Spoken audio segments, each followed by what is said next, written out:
چەناڵێکتان پێدەناسێنم بەناوی کوردیش گەیمینگ. ئەگەر حەز دەکەی بە کوواڵیتیی زۆر بەرز بە 4K بەروە بە کوواڵیتی HDR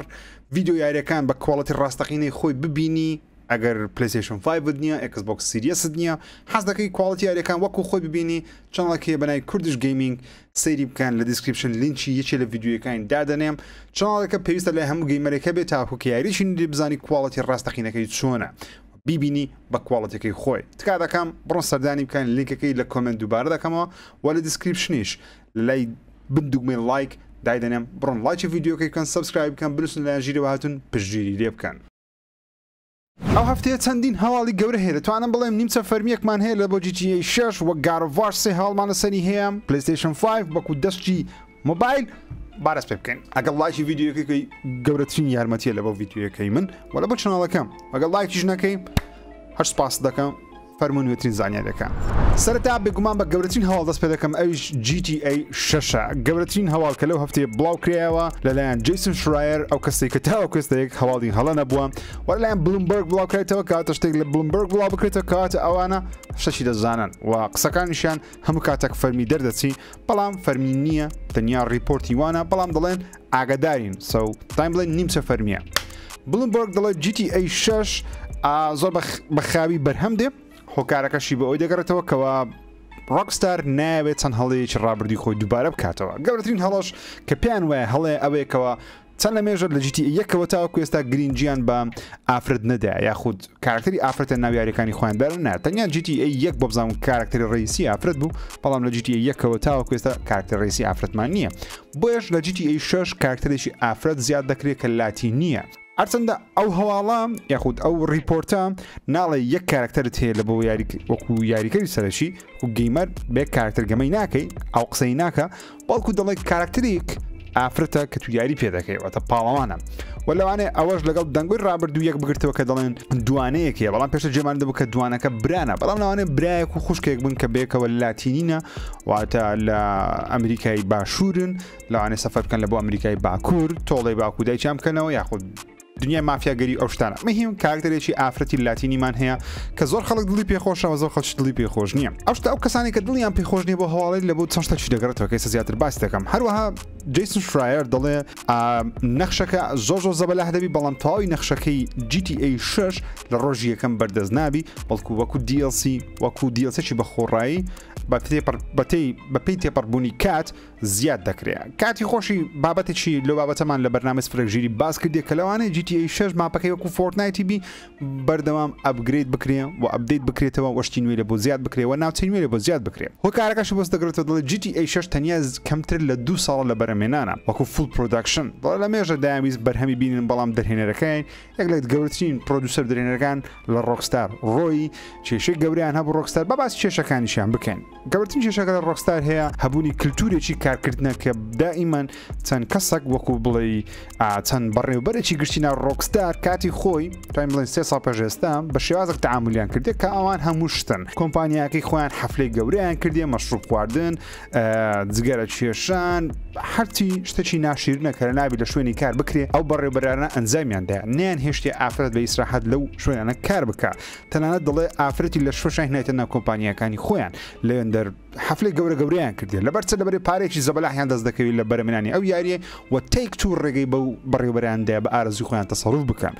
بۆیەش کاتە کە چەندین کارمەند ڕۆکستاری بەجێ هێش لە ماوەی 2-3 ساڵی ڕابردوو ڕۆکستار بەسە خۆی داشکایەوە، ئێستا ڕۆکستار خەریکی ئەوەیەکەوە کللتورێکی جوانتر پێشکەشی کارمەندانی خۆی بکە و شوێنێکی کاری سەلامەت پێشکەشی کارمەندانی خۆی کچ بیت کوڕ بێت، پیا بێت ئافرەت بێت. بۆیە دەڵێن ڕۆکستار ئەو شتانەی چارەسەر کردیەوە و لەگەڵ چارەسەرکردنی ئەو شتانەش بەرەمێنانی GTA 6 بەو شێوازە خاوە. ئەگەر پلان بووە بە حساب لە 2022 یاخود 23 بڵاو بکرێتەوە، بەڵام ئێستا 2023 بۆ 2024 بڵاو دەکرێتەوە. جیسن شرایر دەڵێ لە نێوان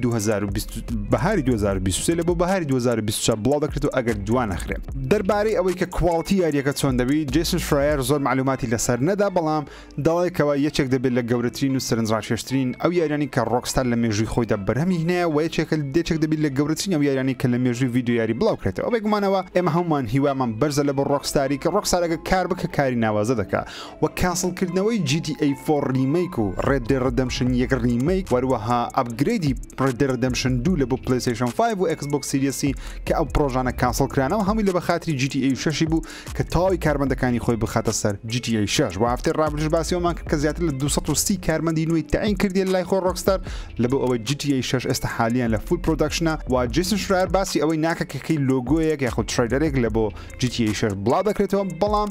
بەپێی ئەو قسەی بیکە ئەو لی دەکە ئەو ساڵ 100% دەبی تریلەرێک یاخود تیزەرێک یان لۆگۆیەک فەرمی دەبی ببینین زۆریشمان نمایە ئەکیدم لەوەی ڕۆکستار عادەتی لە مانجی 10 لە بۆ مانجی 12 هەموو ساڵ هەموو جارێ کارێکی نوێ هەیە لە مانجی 10 لە بۆ مانجی 12 هەواڵی فەرمی لەسەر بڵاو دەکاتەوە چ لۆگۆ بیت تیزەر بیت تریلەر بێت بۆیە ئەگەر قسەکە جیسن شرایری با بڵێن ڕاستە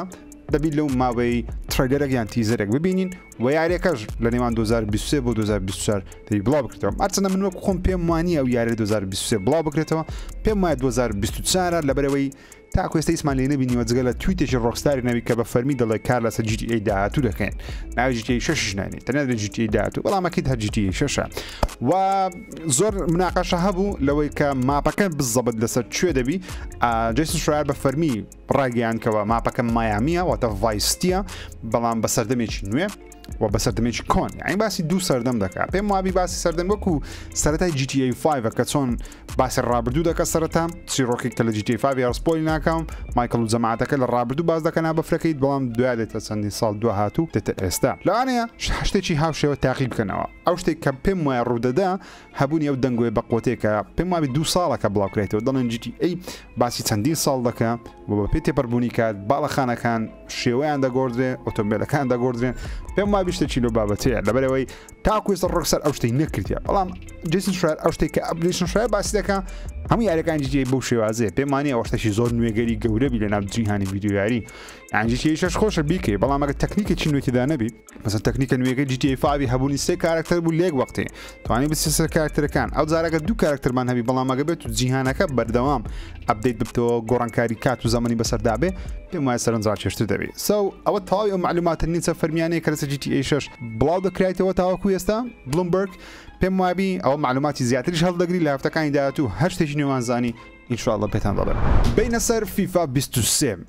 هەفتەی ڕابردوو باسی ئەوم کردکەوە شتی گەوری تێدا نییە بەڵام EA گوتی ڕاوە کاکە شتی تێدای ئۆکەی سەو لەو هەفتەیە EA گەیمپلەیەکی بڵاو کردەوە کە گەیمپلەی دیپ دایڤە واتەشیکردنەوەی گەیمپلەی نوێیەکەی کە لە بۆ یاری FIFA 23 بڵاو کردەوە کە هەندێک شتێدا بوو سەرنجی میراچشە و حەز دەکەم یاریەکە تاقیکەمەوە بەڕاستی لەبەرەوەی هەندێک شتێدایە بەدڵمە بەڵام شتێکی هەیە کە بەدڵم نییە FIFA هەموو ساڵە لە بۆ نیتندۆ سویچی بڵاو دەکرێتەوە بەڵام هیچ ساڵە گۆڕانکاری گەورەکان لە بۆ نیتندۆی نییە تەنیا لاعیبەکان و لیستی لاعیبەکان دەگۆڕی کە داوای $60 و $70 دەکە هەموو جارێ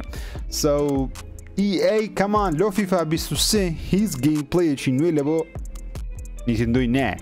تەنیا لیستی لاعیبەکان دێ و داوای فول پرایسش دەکەیت کەشتێکی زۆر بەمانە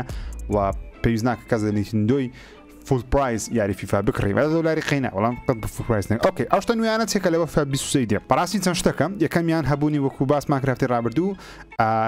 تیپی ئافرەتانە یاخود تیپی تۆ پێ ئافرەتانە کە سێکشنی تایبەت بە خۆیان دەبی واتە ناتوانیت تۆ فەریقێکی ئافرەتان بەرامبەر فەریقێکی پیاوە بزانام یاری پێ بکەشتش لە بابەت هێتاوەکو ئێستا ئەو هاتێ دەگەم لەوانەشە بەرامبەرێکەکەم بەڵام تاوەکو ئێستا EA ناڵێ دەتوانی فەریقێکی ئافرەت بەرامبەر فەریقێکی پیاویاری پێ بکەیت دەڵێ سێکشنێکی تایبەت بە خۆیان هەیە واتە چۆن دەڵێ سێتینگێکی تایبەت بە خۆیان سێکشنێک لەناو مینوەکەی لە بۆیان دەکرێتەوە کە تایبەتە بە وومنز کلوب فوتبۆل ئەتە تۆپی پێی ئافرەتان چەند گۆڕانکاریێک لە گەیمپلەیەکەی کرا بۆ منە دریبلینگ واتە مراوەغەکردنی لاعیبەکان دەڵێ بەهۆی ئەوەی چەندین داتای نوێیان تەزیل کردی لە کاتی یاریکردن مراوەغەی لاعیبەکان و بنپێی لاعیبەکان زۆر ئاسانترە دەڵێ کاتە کە تۆ لە ڕاستی دەتێ بچێت لای چەپ وەکو پێشتر نییەکەوە بە تۆپەوە بچێت لای ڕاست تۆپە بێ لای چەپ لە کاتی مراوەغەکردن بەڵکو تەنیا لاشەی لاعیبەکە دەجوولێەوە بەئاستان پێک لە تۆپەکەیدا ئەو حرەکەی دروست دەبی کەشتێکی سەرنجڕاکێشە و دەڵێت چەندین سیگنیچەر ڕەنی ستایلی نوێماندانەیە سیگنیچەر ڕەن ستایل واتە هەر کەسە کە ڕادەکە بە سەریعی ستایلێکی خۆی هەیە مباپێ بە شێوازێک ڕادەکە کریستیانۆ بە شێوازێک لاعیبەکان کە بە شێوازێک دەڵێ ئێستا ژمارەکانمان زیاد کردیە بزەبت باسی ئەوەی ناکەن کە چەندیان زیاد کردی بەڵام دەڵێ زۆر زیاترمان کردیە و تقریبان دەڵێ سێ پرۆفایلی سەرەکیشمان هەیە کە هەر کەسێک بە سێ یاخود چوار پرۆفایلی سەرەکی ڕاکردنمان گۆڕینە و دەڵێ زیاتر لە واقع نزیکترە و هێرش بردنیان دەستکاری کردیە زۆر حرەکەی نوێیان لە بۆ هێرش بردن زیاد کردیە بە شێوازی ڕاکردنە بە شێوازی ڕاکردنە لە بۆ تۆ بەروە ئالگۆریتمی ئایەکە ئەو سیستمە خود هۆشە زیدەکەی کە لە یاریەکە کاری پێ دەکات کاتێک کە تۆ بەرامبەرەکەت بەرامبەر تۆ یاری دەکات دەڵێ ئەومان چۆن تۆمار کردێت تقریبان چەند یاریەکمان ڕیکۆرد کردی یاری ڕاستەقینە جوڵەکانمان ڕیکۆرد کردینە ئەو جوڵانە و کریتمانە ئەنیمیشن و دایتمانە ئایەکەی خۆمان واتە سیستمی کۆمپیوتەرەکەی خۆمان ئەو بە ئارەزووی خۆی تعامل لەگەڵ ئەو داتایانە دەکات بۆ دروستکردنی یاریەک کە زۆر لە ڕاستی نزیک هایپەر مۆشن دویان هەیە و ساڵ هەفتەی ڕابردوو باسمان کردووە پاوەر شۆتیان زیاتر کردیە پاوەر شۆت ئەو کاتێک کە تۆ تۆپەکە نیم سەرادەوەستی و شوتێکی بەهێز دەکەیت چ بەڕاوەستان بی چ بە حرەکەیەکی جوان بی دەڵێ پاوەر شۆت ئێستا زۆر بەهێزترە یاخود دەڵێن بەهێزترین ستایلە لە بۆ گۆڵکردن لە یاریەکەی و کۆمپۆست بۆڵ سترایکینگیان زۆر باشتر کردیە کۆمپۆست بۆڵ سترایکینگ واتە ئەو کاتێک کە تۆ تۆپەکەت بۆ دێ بە سینگ بۆ نمونە تۆپەکە لە هەوایە بە سینگ بەرزی دەکەی و شوت دەکەی یاخود تۆپەکە لە هەوایە دێتە خوارەوە قامچێک لێ دەدەی ئەو جۆرە ستایلەیان زیاتر پەرە پێدایەوە دەڵێت زۆرترین کات گەیمەر دەتوانێت ئەو ستایلە بەکاربینی لەبەرەوەی پێشتر بۆ شازە گرنگیان پێ نەدابوو بەڵام ئێستا گرنگیان پێدایەوە یاریەکە خۆشتر دەکات سێت پیسیان دەستکاری کردیە چ پەناڵتیە چە فریکیکە یاخود فاولە دەبین کەەوە کەرسەرەکە یاخود ستایل ئەنیمیشنەکەیان دەستکاری کردێک کە چۆن شوت دەکەی ئەو جارە لە زیاتی ئەوەی کەوا لەسەرەوە تهدید بکەی کە تۆپەکە بەرەو کوێ دەڕۆ یاخود چۆن بسوڕێ تۆ لە خوارەوە لەسەر تۆپەکە نیشانەیەک تێکە شوت لە کوێندری تۆپەکە دەدەی واروەها لاعیبێکی ئێستا لە کاتی فاولکردن دەتوانێت درێژ بێت لە پشتی لاعیبەکانیت کە تاوەکو تۆ لە ژێرە و نەتوانی گۆڵ بکەیت و دیفێندی نیشان دەستکاری کردێت لەبەرەوەی تۆ زۆر حرەکەی هێرش بردنی دەستکاری کردێت بۆ باڵانسکردنەوەی ئەو حرەکانە دەستکاری دیفێندینجیان کردی خود دیفاعکردنیان کردێ دیفاعکردن ئێستا بزبت پێچەوانەی ئەو هێرشە ستایلە نوێیە کە ئەتو دەیکەی دەڵێ ڕاوەستان و کاتەکە تو ئێڵ2 ئاردیدا دەگری لاعیبەک ئەگەر پاس داتن تۆ بتوانیت پاسەکەی قەتعکەی ئەویان ئاسانتر و سریعتر کردیە لە هەموو کاتێک زیاتر و وەرگرتنی تۆپ ئەگەر لە چرکەساتی پێویست بتوانی چارگۆشە دابگری یاخود ئێڵ2 ئارد و بلێکات دابگری زۆر ئاسانترە و لە دیفاعکردنی شتێک کەشیان زیاد کردێکەوە تۆ کاتێک کە تۆ دەستکی ئالترنت یاری دەکەی کاتێکە خڕێت دەی خۆت دەخشێنی تاوەکو تۆپەکە وەربگری ئێستا شوت دەکە لاعیبەکە لەگەڵ خشانت لە زەوی لاعیبەکە شوتێکی بەقوت دەکە تۆپەکە بە تەواوەتی دوور دەکەوێتەوە گۆڵ پارێز یاخود گۆڵچی دەستکاری کراوە هەندێک حرەکەی نوێی لە بۆ زیادکراوە میهنترین و گەورەترین حرەکەشکە لە بۆ زیادکراوی پەنجەکانیەتی کاتێک کە تۆپ دێ بە پەنجەکانی دەکەوی پەنجە جوڵی لە بۆ زیاد دەبی کە ئەوەش دەڵێت تۆزێک ریالیزم واتە واقعیت زیاد دەکات و چەندین حرەکەی نوێشان لە بۆ سکیل موڤ زیاد کردیان بۆ نمونە حرەکەی کە زۆر بەدڵ شتێکی زۆر جوانە دەڵێ زۆر بە ئاسانی دەتوانێت توتوریالی فیفا 23 فێری بی و چەندین حرەکەی تکیان زیاد کردێت کە لەو ڤیدیۆ زۆر باسییان نەکرد بەڵام وتیان سوپرایزە لە بە خۆتان تاقیکەنەوە ئۆکێ من دەڵێم فیفا 26 نوێی زیاد کردی بەڕاستی بەڵام ئایا شایانی $70 دەگات بۆ سەرت و بەڕاستی من وەکو خۆم هیچ کاتێک یاری فیفا لە ڕۆژ یەکەم ناکرم ئیلا مەگەر ئەگەر بە $40 بە $50 بەرەستم کەوی لە بازار ئەگەر ئەم $60 بە فیفا نادەم هەموو ساڵ لەبەرەوەی ڕاستە گۆڕانکاری گەورەیان کردی ئەو ساڵ بەڵام هێشتا بارتەقای ئەوە نییە کە تۆ لەو مانگە لە پاییزی ئەو ساڵ کە تۆنێک یاری نوێ دێ $60 بە فیفا بدەم من وەکو خۆم چاوەڕێ دەکەم تاوەکو یاریەکە داشکان دەکریانە پڵس وەری دەگرم یان خێشی هەرزان بەرەست نەکەی بەڵام ئەگەر تۆ حەز لە فیفا و فیفا و یاریە کە هەموو ساڵی چاوەڕوانی بۆ منە فیفا ئەڵتیمەت تیم وەشتانە دەکەی لە بۆ خۆتان بەدەستی بخەن ئەو ساڵ لەبەرەوەی بەڕاستی شتی نوێی تێدایە God of War 3 هەواڵمان هەیە لەسەری یەکەمیان باسی بە ئەوەی بکەینکەوە ئەو کەسێک کەەوە Last of Us پارت 1 لیک کرد لە ئینتەرنێت بڵای کردەوە پێش وەختە ئاگداری هەمووان دەکاتەوە کەەوە لە ماوەی مانجی داهاتوواتە لە ئێستاوە تاوەکو مانجی داهاتوواتە مانگێک پێش بڵاوبوونەوە یاریەکەی مانگەیان دوو مانگ پێش بڵاوبوونەوە یاریەکەی دەڵێ لیچی گەورەی گادۆڤاری بەڕێوەیە وەڵیکەکە پەیوەندی بە ستۆریەوە هەیە بۆی ئاگداری سوۆشەل میدیا بن واتە یاریەکە دزەی پێ دەکرێت بۆ شتکا دەکەم هاوڕیانی خۆشەویستم ئاگداری سوۆشەل میدیا بەتابەتی ئەگەل تۆ فەیسبوک یاخود تویتەر بەکاردێنی ئێمە وەکو خۆمان لە ژیر کمیونیتی لە گروپی ژیر کمیونیتی ئێمە نایڵین بە هیچ شێوازێک سپۆیلی یاری گادۆڤار راگنەرۆک بڵاو بکرێتەوە تا ئەو کاتێک کە یاریەکە هەفتەیەک بڵاو دەکرێتەوە لە دوای هەفتەیەک ئەدەستە بەسەبەر هەندێک دیمان هەیە کە پێمان جوانی بڵاوی دەکەینەوە بەڵام ئاگداری سپۆیلەر بن سپۆیلەر ئینتەرنێت دادەپۆشی لە هەفتەیدا لەوانەیە تەمانج داات و لێ نەگەڕێ هیچ شتێک لێ سپۆیل بی ئاگداری خۆت باش شتێکت بینی پەیوەندی بە گادۆڤارەوە هەبوو سکیپیکە مەهێڵە لێت سپۆیل بێ هەواڵەچکەم لەسەر گادۆڤار راگنەرۆکی ئەوەیەکەوە ئارد بووکەکەی بڕیارە لە پاییزی ئەو ساڵ لە دوای بڵاوبوونەوە یاریەکە بڵاو بکرێتەوە ئارد بووکەکەی زۆر سەرنجڕاکێشە لەبەرەوەی ئارد بووک من ئاردبووکی گەرڤاری 2010 بە $5 بوو بەفین کڕیم یان $6 لەسەر ئایپادی کڕیم شتێکی زۆر جوانە بەڕاستی زۆربەی ئەو دیمەنانەی کە سەرەتا ئەوان بەکو وێنەکێشان دروستیان کردبوو مثلا ئەو وێنانەی کە دروست دەکرێت دواتر یاری تێدایە و زۆربەی چیرۆکە گەورەکان لەو ئارتبووکانە بە شێوەیەکی ستایلێکی زۆر جوان تێدایە بۆیش ئارتبووکەکە لە دوای دەرسون یاریەکە بڵاو دەکرێتەوە لەبەرەوەی پڕە لە سپۆیل هەفتەی ڕابردوو باسی کەڤەری ئارتبووکەمان کرد کەوا مەمیر لاشەی هەیە واتە شتەمان تقریبان لێ سپۆیل بوو ئێستا حالێ قەرزانی مەمیر لاشەی لەوانێ لەو بگەڕێتەوە ئەو ئارتبووکە زۆر جوانە پێم وابی هەفتەیەکی دو هەفتە لە دوای بڵاوبوونەوە یاریەکەی بڵاو دەکرێتەوە هەر قسەکردنە سەر God of War Ragnarok سەرۆکی کۆمپانیای Xbox فیل سپنسەر یاخود سەرۆکی Microsoft Gaming فیل سپنسەر لە وەڵامی پرسیارێکی ئەکاونتی فەرمی تویتەری ئەکسبۆکسی کە پرسیارەکە ئەوە بوو کەەوە حەز لە چی یاریێکیە یاخود باسی یاریەکانی خۆت کە فیل سپنسەر دەڵێ فێرست گەیم یەکەم یاری کە کردومە یاری پۆنگ بووە کە یاریێکی زۆر کۆنە لاست گەیم کە کردیتی دوای یاری کە تاوە کۆستا کردی ڕۆد 96 کە یاریشی نوێیە خۆشترین یاری فیڤرت گەیم ڕۆبۆتشۆن 2000 ئەشتا چوارە چی یاریەک زۆر دەکەی ئێستا دەڵێ فۆرزا هۆرایزن هۆت ویلسە کە دیڵسێکی نوێی فۆرزا هۆرایزنە و دەڵێ ئەو یاریەی کە لە پلانتە بیکەی دەڵێ God of War Ragnarok واتە سەرۆکی کۆمپانیای Xboxی دەڵێ حەز دەکەم یاری God of War Ragnarokی دواتر تاقی کەمەوە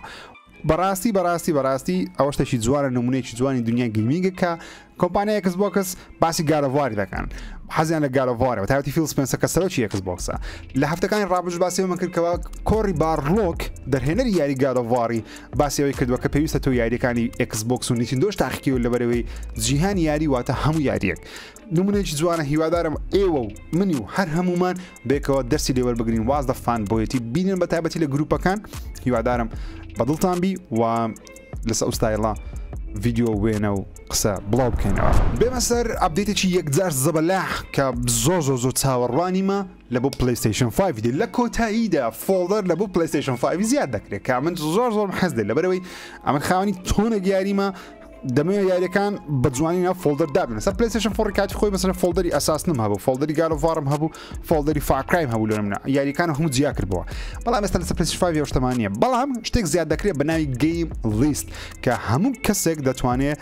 تاوەکو 15 گەیم لیستی لە بۆ خۆی دروست بکەواتە فۆڵدەر لە بۆ خۆی دروست بکە هەر فۆڵدەری 100 یاری تێدابی و بە ئاسانی دەتوانین لە بۆ خۆت ئەو یاریانە بخێن ناو گەیم لیستەکان و گەیم لیستەکان ڕینێم بکەی بۆ شێوازەی بۆ تۆ 4 یاری God of War 5 یاری God of War هەیە یان 6 یاری ئەساسنت هەیە توان هەمی بخێنە فۆڵدەری ئەساسن و لە ئاخری لە گەیم لایبراری توانێت بەدەستی بخێت کە یەکجار دڵخۆشم بۆ هەواڵە و هەروەها جگە لە گەیم لیست ئەبدێتێکی نوێ لە بۆ پلیستیشن 5 دێ ئەویش سپۆرتی شاشەی 2K بێگومان زۆربەی گەیمەرانی PC شاشەی 2K-یان هەیە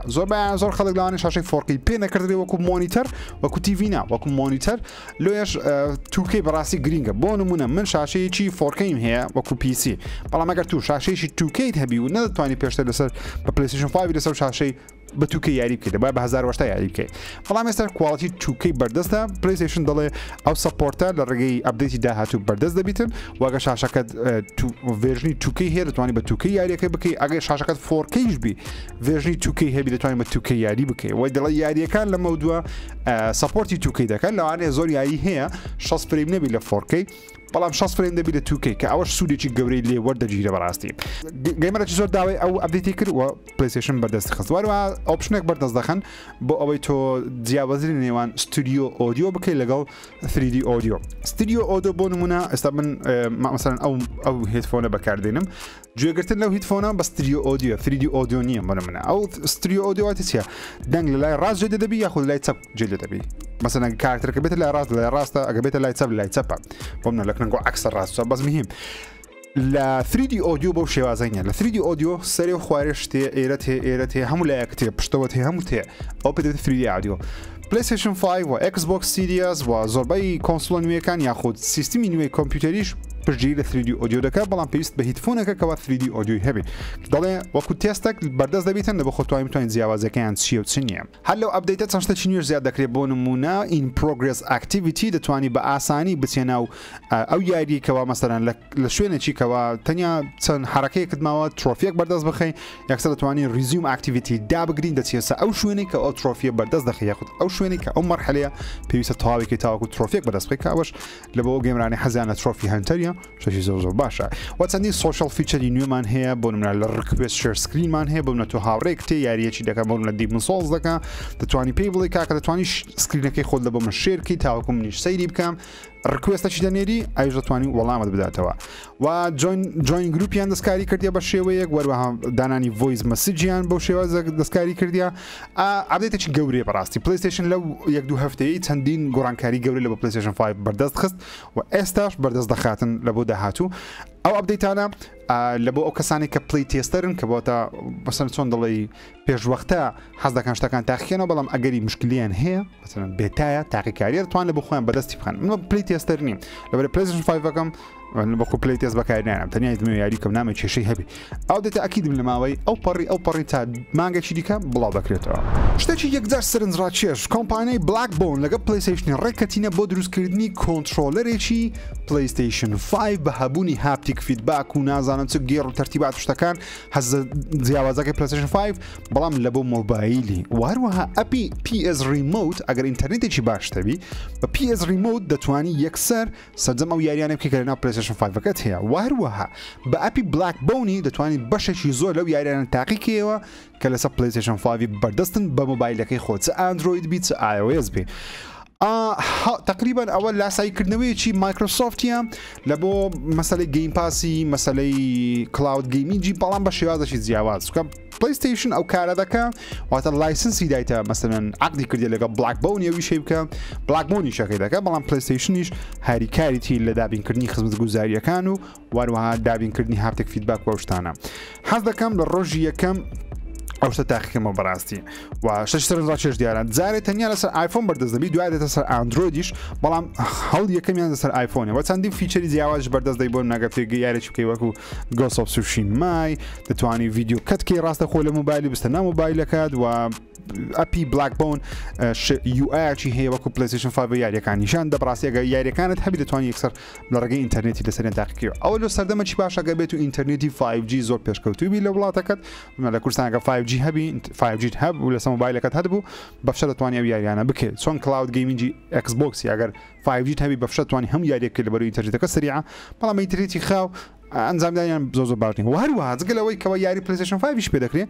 ئەو دەستکە دەتوانین لە بۆ یاری دیکەش بەکاربینی بۆ نەگە یاری ماینکرافت بە مۆبایل دەکەین بەو دەستکە دەتوانین یاری ماینکرافت بکەیت زۆر یاری جیاواز هەیە لەسەر مۆبایل جگە لە PUBG مەسەرەن PUBG سپۆرتی دەستچی ناکە کۆنترۆلەری ناکە بەڵام یاریەکان کە دەتوانین بە خۆت ئەنجامیان بینە سەر پلیستیشن و VR2 هەواڵم زۆر لەسەر پلیستیشن لەبەرەوەی پلیستیشن و هەفتەی زۆر یعنی ئەکتیڤ بوو پلیستیشن VR2 بۆ یەکەم جار چەند وێنەیەک و سکرینشۆتێکی UI و سکرین و تەرتیباتی پلیستیشن VRیان بڵاو کردەوە ئەوەی سەرنجڕاکێش بوو بەلام چەند شتێکە بەڕاستی یەکەمیان سی ثرو ڤیوە بۆ منە پێشترێش پاسەرن لە ئۆکیولەسی دووی دەتوانی مەسەرەن کە VRەکە لە چاو دەکەی بەهۆی هەبوونی کامیرە دەور پشتی خۆت ببینی کە بزانین چێتاوەکو بەرنەبیان خۆ دەشتێک نەدەی بەڵام پلیستیشن VR2 کامیرەکانی باشتر توانی ئاسانتر سەیری دەوروبەری خۆت و سیستەمی ماپکردنی ژوورەکەشیان بڵاو کردەوە کە وێنەیەک و ڤیدیۆیان بڵاو کردەوە کە ڤیدیۆ نیە تەقریبان وێنەیەکی جوڵاوە توانی دەوروبەری خۆت ماپ بکەیت تاوەکو چۆن دەڵێ لەو شوێنە دەرنەچی و بە ئاسانی دەستکاری ئەولا بکەی ئەو شتانە دەتوانی شوێنەکەی خۆش کەستمایز بکەی بڵێ کاکە لێرکوانە زیاتر مەچوە پێش لێرە زیاتر مەڕۆ ئەوانی VRیان بەکارهێنابی دەزانن و چەند زانیاری چونیشمان لەسەر VR مۆد و سینەماتیک مۆدی بەدەستکەت بۆ نمونە پلیستیشن دەڵێ هەر چاوێک لەو VRە کواڵەتی و ڕێزۆلوشنەکەی 2000 بە 2000 بە 20 چلە و 90 هرتز تاوەکو 120 هرتزشە وەکو فریم ڕیت بەڵام لە دیمەنی سینەماتیک واتە دیمەنی ڤیدیۆیی سینەماتیک 360 پلە ڤیو دەداتێ بەڵام تەنیا 1080 دەبێ و کواڵەتەکەش هەر HDRش دەی بێگومان لە 24 فریم یاخۆ 6 فریم تاوەکو 120 فریم دەبی یاخۆ 120 هرتز دەبێت کە ئەوەش پێم وانییە مەسەرەن پێویست بکە تۆ شتێک کە لەناو چاوتە بە کواڵەتی 4K بی بە شێوەی ڤیدیۆیی لە بەرەوەی 1080 یەکجار زۆر چکە چاوێک 1080 سەرنجڕاکێش دیارە و من حەز دەکەم پلیستیشن VRم نەبووە قەت بەڵام پلیستیشن VR2 ئەگەر بێ نرخەکەی گونجابی ڕۆژ یەکەم ئینشاڵڵا دەیکڕین وەروە ریڤیو دەکەم و باس دەکەم و خۆشەویست یاریەکانی پلیستیشن پلس لە بۆ مانگی هەشت ئاشکراکران وەروە چەندین یاریش لە بۆ پلیستیشن پلس ئەکسترا و پریمیەمیش ئاشکرا کرا. یاریەکانی پلیستیشن پلس لە بۆ مانجی هەش بریتیدە من لە یاکوزە لایکە دراگن یاریێکی نوێیە تۆنی هاوکس پرۆسکەیتەر 1 و 2 کە دوو یاری زۆر نایابن بەڕاستی من حەز هەردووکم نییە و حەز دەکەم هەردووش تاقیکەمەوە لە بۆ پلی 4 و پلی 5 بەردەست بۆ کەسانی پلیستیشن پلس ئیسنشیال پلیستیشن پلسی ئاساییان هەیە لەگەڵ لیتل نایتمێرز 1 لەگەڵ یاریش کە بەناوی ئەنریلد بە ماینکرافتی دەچی بەڵام نازانم بزەب یاریش کووە لیتل نایتمێرز ئەگەر نەت کردیە ئێستا هەلەکە لە بۆ خۆ داڵۆندی بکەی و یاریەکە بکەیت تۆنی هۆکس پرۆسکەیتەر یاریی سکەیتە بەڕاستی زۆر حەز دەکەم ئەو یاری تاقیکەمەوە یاکوزاش لایکە دراگن یاریش تاو نوێی یاکوزە هەر خۆشە هەدبی بەڵام جگەلەوە یاریەکانی پلیستیشن پلس لە بە مانجی هەشت و بەسەرەوە هەشت یاری یاکوزا زیاد دەکرێن بۆ لاکوزا یاکە دراگن لەگەڵ سەرجەم یاریەکانی یاکوزا لە مانجی هەشت و بەسەرەوە لە بە پلیستیشن پلس زیاد دەکرێت لە بە مۆدی ئەکسترا و پریمیەمەکەی بێت ڤیدیۆی زۆر سەرنجاکەش بڵاوکرێت لە بۆ یاری بولی بە شێوەی ریمیک ئەگەر بێت و ریمیک بکرێتەوە بە Unreal Engine 5 بۆ پرۆگرامە سەرنجاکەشە کە یاریەکان گواڵیان زۆر جوانە گەیمەرێک دروستی کردیە نیشان دەدا ئەگەر بێت و بولی ئێستا ڕۆکسا دروستی بکە بە Unreal Engine 5 شێوەی چۆن دەبێت تەماشایەکی دەکەی قوتابخانەکەیان زۆر جوان دروست کردیتەوە لایتینگ وێنەدانەوە فیشل ئەنیمیشن و هەر تەکنەلۆژیای نانایتیان بەکارهێن هەیە لەگەڵ تەکنەلۆژیای مێتا هیومن لە بۆ دروستکردنی بوو چاوەکان کە هەمویان لەناو Unreal Engine 5 بە خۆڕایی بەردەستن بۆ هەمووان ئەگە بیانە دروستی بکات هەواڵەشی ناخۆشم هەیە لە بۆ یاری ئەو کەسانەیە کەیفیان بە Star Wars دیدێ لەبەرەوەی یاری Star Wars Knights of the Old Republic بە فەرمی دواخرا و دواخرێن لەوانە یاریەکە بە تەواوەتی کانسڵ بکرێتەوە یاخود کەسێکی دیکە ستودیۆیەکی دیکە دروستی بکە ستودیۆ ئاسپەر ڕایگەیان نەگڕایگەیان تقریبان راپۆرتەکەەوە بڵاوکرێەوەکەوە ئاسپەر دوو دەرهێنەری خۆی لەسەر بەرهەمێنانی ئەو یاری دەرکردیە دوو دەرهێنەرەکەشی چۆن دەرکردیە دەڵێ چیان کردیە دێمۆیەکیان ئامادە کرد لە بۆ پلیستیشنیان نردیە لەگەڵ پارتنەرەکانی دیکە ئەوانەی کە فەند دیارەکە دەکەم ئەوانەی کە پارەت دەدەنە ئاسپەری ستودیۆ ئاسپەر لە بۆ دروستکردنی و یاری فیدباکەکەیان قسەی سۆنی قسەی کۆمپانیەکانی دیکە باش نەبووە و لاانە ڕخنیان زۆر لێکردبینداوانە تێبینیان زۆر لەسەر هێبوو بۆ ستودیۆ ئاسپەر هەڵسایە بە دەرکردنی هەردوو دەرهێنەری یاریەکەی